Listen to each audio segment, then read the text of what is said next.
안녕하세요. 6월 17일 월요일 말씀 묵상 함께 하겠습니다.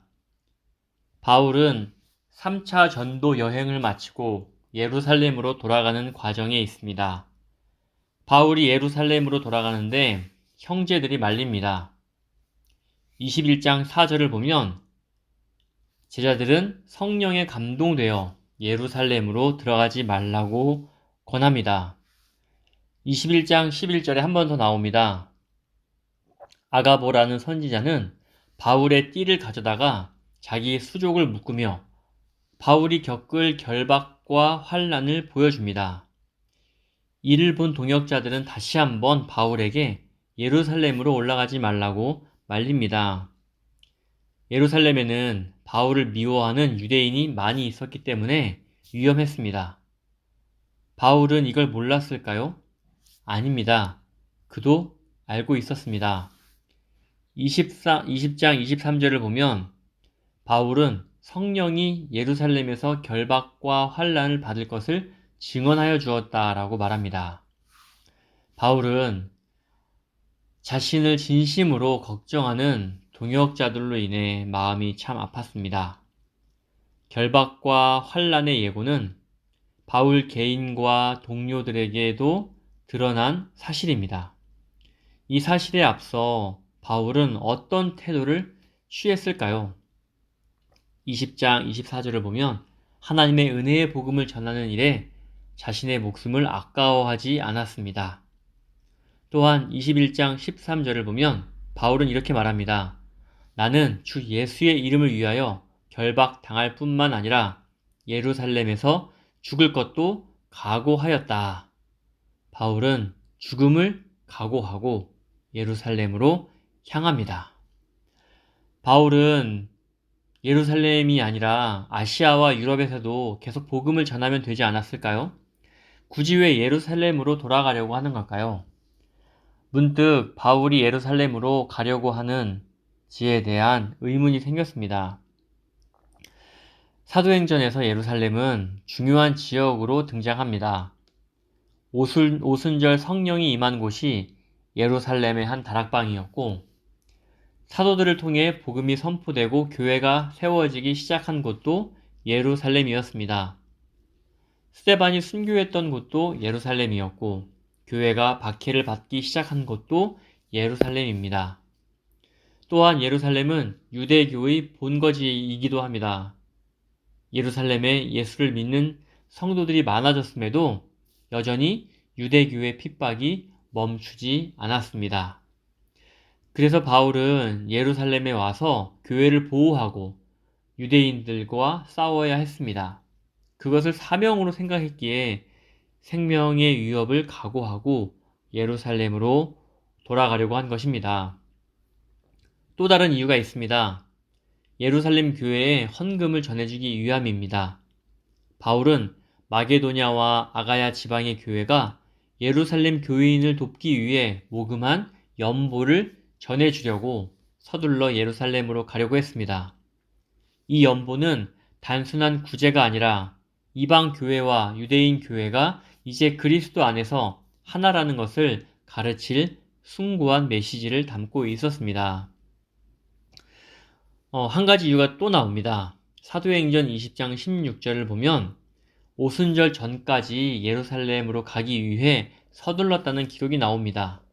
바울은 오순절을 지키려고 도처에서 모여든 많은 사람들에게 복음을 전파할 좋은 기회를 놓치고 싶지 않아 서둘러 예루살렘으로 가려고 했습니다. 요약하면 바울이 예루살렘으로 가고자 했던 이유는 세 가지입니다. 첫째, 핍박받는 예루살렘 교회를 보호하고 유대인과 싸우기 위함입니다. 둘째, 이방 교회의 헌금을 전해주기 위함입니다. 셋째, 오순절에 모인 많은 사람에게 복음을 전하기 위해서였습니다. 오늘 묵상 본문은 이제 두 단락으로 나뉠 수 있습니다. 17절부터 26절은 바울이 예루살렘에 도착한 후 취했던 행동이고 27절부터 36절은 바울이 체포되는 과정입니다. 먼저 17절부터 26절을 살펴보겠습니다. 바울이 예루살렘에 도착하자 형제들이 바울을 반겨주었습니다. 바울은 전도 여행에서 성령께서 하신 일을 형제들에게 말했고 형제들은 하나님께 영광을 돌렸습니다. 그런데 형제들이 바울에 대한 소문을 이야기합니다. 많은 유대인들이 바울에 대해 세 가지를 잘못하고 있다고 생각했습니다. 첫째, 모세를 배반하게 한다. 둘째, 아들들에게 할례를 행하지 않게 한다. 셋째, 관습을 지키지 말라고 한다. 내용은 세 가지인데 결국 모세의 율법을 지키지 않아도 된다는 가르침을 주고 있다고 요약할 수 있습니다. 믿는 유대인들은 바울이 모세의 율법을 배반하고 할례를 금했으며 유대 관습을 지키지 않아도 된다고 선동하는 사람으로 보고 있었습니다. 이러한 소문이 예루살렘에 퍼져 있었습니다. 그런데 이것은 바울에 대한 오해입니다. 바울은 모세 율법을 지키지 말라고 말하는 것이 아닙니다. 예수님의 가르침에 근거하여 마음이 없는 형식적인 율법 준수는 무의미하다고 가르쳤을 뿐입니다.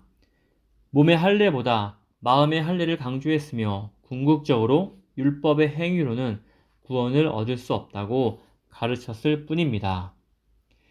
실제로 바울은 디모데에게 할례를 시행하기도 했습니다. 유대인들은 바울을 오해하고 있는 것이 분명합니다. 예루살렘에 있는 형제들은 바울이 걱정되어 한 가지 방도를 마련합니다. 그 방도는 바울이 결례의식을 주도하는 것입니다. 결례의식을 시행한다면 오해하던 유대인들이 바울을 모세의 율법을 지키는 사람으로 생각하게 될 것이라는 이유였습니다. 여기에서 결례는 나실인 서원을 한 자들이 서원 기간 동안 혹시라도 더럽혀진 몸을 정결하게 하는 의식을 의미합니다. 바울은 형제들의 권고를 따릅니다. 여기에서 바울의 원칙이 드러납니다. 바울은 진리를 거스르지 않는다면 자신의 고집을 꺾을 수 있는 유연한 사람입니다. 바울의 목적은 한 사람이라도 복음을 듣고 구원에 이를 수 있게 하는 것이었습니다. 그래서 유대인 회당에 출입하고 유대인들에게 거부감을 주지 않기 위해 디모데에게 할례를 행했던 것입니다. 이번에도 믿는 유대인들이 오해하고 있는 것이라면 그 오해를 풀어주기 위해 결례의식을 행합니다. 여기서 한 가지 우리가 적용해야 할 것이 있습니다. 우리가 타인에 대해 배타적일 때가 있습니다. 특히 한국 기독교는 타 종교에 대해 매우 배타적입니다. 그러나 성도 여러분, 우리의 신앙을 위협하는 경우 혹은 나의 가치를 뒤흔드는 경우에는 배타적인 태도를 취해야 하겠지만 그런 상황이 아니라면 우리가 복음을 전해야 할 대상으로 포용하는 태도가 필요합니다. 이걸 오늘 기억했으면 좋겠습니다. 27절부터 36절은 바울이 체포되는 과정에 대한 묘사입니다. 정결 예식의 일주일이 끝나갈 즈음에 아시아에서 온 유대인들이 성전에 있는 바울을 보고 무리를 충동하여 그를 붙잡습니다. 28절은 무리를 충동하게 한 내용입니다. 바울이 두 가지 죄목으로 공격당합니다. 첫째, 바울이 이스라엘 백성과 율법과 성전을 비방하고, 둘째, 이방인 드로비모를 성전에 데리고 들어가 더럽혔다는 것입니다. 첫째 죄목은 스데반에게 씌워졌던 것과 비슷합니다. 왜 이런 오해가 생기는 것일까요? 예수님은 자신이 성전과 율법의 완성이라고 말씀하셨습니다. 그리고 스데반과 바울은 바로 이 예수님을 뒤따르고 있습니다.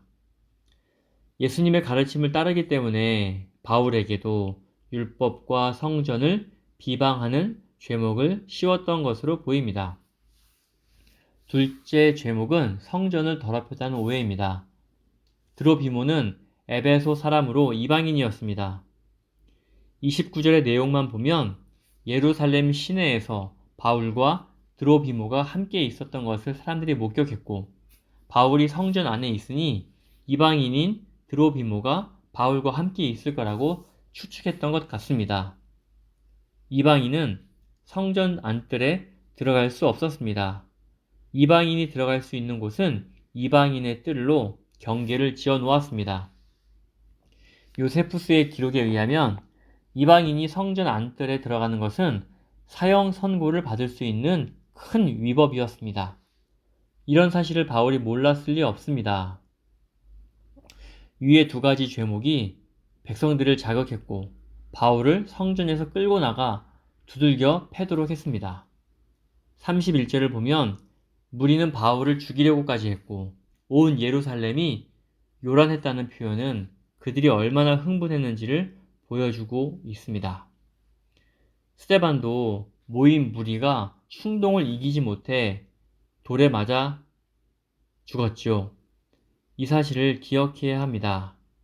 아무리 위법한 사람일지라도 길거리에서 때려 죽이는 일은 범죄입니다.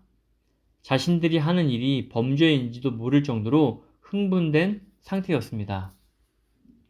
온 예루살렘이 요란하다는 소문이 천부장에게 들림에 천부장이 급하게 중재를 나섭니다. 천부장은 로마 군대의 지휘관이기 때문에 그의 관할에서 문제가 생기게 되면 곤란해집니다. 그래서 이 일에 관여할 수밖에 없었습니다. 천부장이 나서서 소동을 멈추었지만 바울을 죽이려고 했던 무리는 그를 없애자고 외치며 따라갑니다. 36절의 이 장면은 예수께서 빌라도 재판에 넘겨졌을 때 바라바를 놓아주는 대신 예수를 십자가에 못 박으라고 소리쳤던 자들을 연상하게 합니다. 바울은 성령께서 증언하여 주신 것처럼 예루살렘에서 결박과 환란의 처지에 이르게 됩니다. 이런 상황을 바울과 그의 동역자들은 예상했습니다. 동역자들은 사랑하는 형제 바울의 사역을 지지하면서도 그가 겪어야 할 환란에 고통스러웠습니다.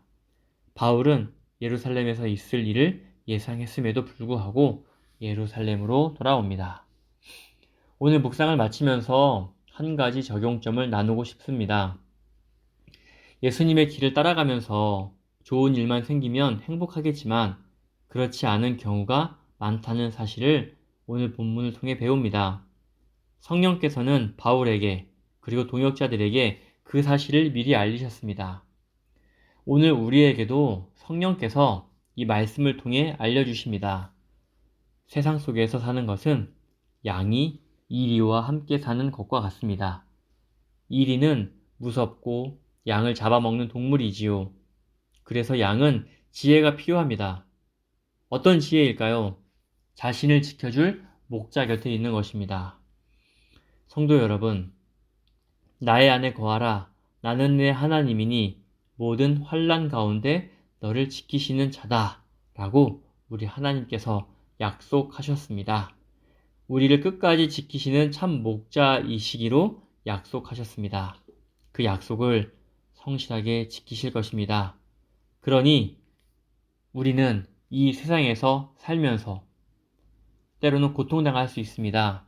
하지만 우리를 지키고 보호하시겠다고 약속하신 그 참 목자께 붙어 있으면 됩니다. 참 목자께 붙어 하루를 살아가는 우리 성도님들 되시기를 진심으로 소원합니다. 기도하겠습니다.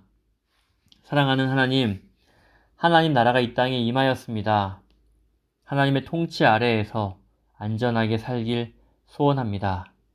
우리가 어떤 어려움에 처하든 하나님께서 지켜주실 것을 신뢰하며 주님 곁에 머물게 하소서.